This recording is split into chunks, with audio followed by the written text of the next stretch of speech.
أهلين. زي ما انتم عارفين النساء بالمملكة ما يقدرون يقومون بأي عمل ممكن إلا موافقة المحرم، زي طلب علم، وظيفة، فتح حساب بالبنك أو حتى العلاج. وبما أن المملكة تزعم تطبيق القانون الإسلامي علينا، فاستغرب وجود هذا الشرط كونه الغير موجود لا بالقرآن ولا بالسنة. ولا ننسى أن الرسول مستوصي بالنساء خير قبل وفاته، وهذا الشرط اللي هو المحرم يضر بالنساء أكثر مما ينفعهم. فأتمنى من المسؤولين مراجعة القانون هذا وإيجاد حلول له، وأحسن حل هو حذفه.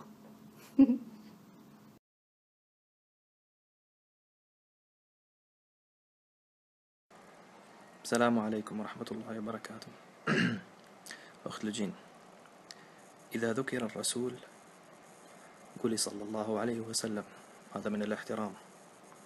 وثانيا قال الله تعالى: أعوذ بالله من الشيطان الرجيم، الرجال قوامون على النساء.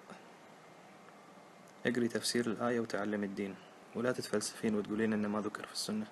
هذا واضح إنك أنت جاهلة بدينك. أتمنى تتعلمين وتكفين عن الجهل هذا، وفاسخ الحجاب بعد وتتفلسفين.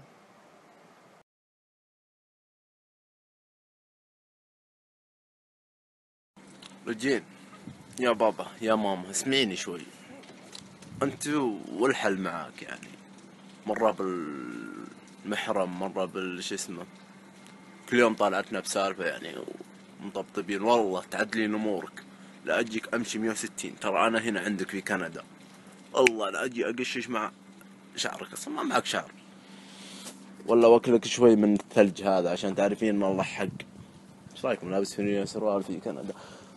المهم ضبطي امورك، ترى فكيت روسنا يا بنت. كان ما ادري ايش محرم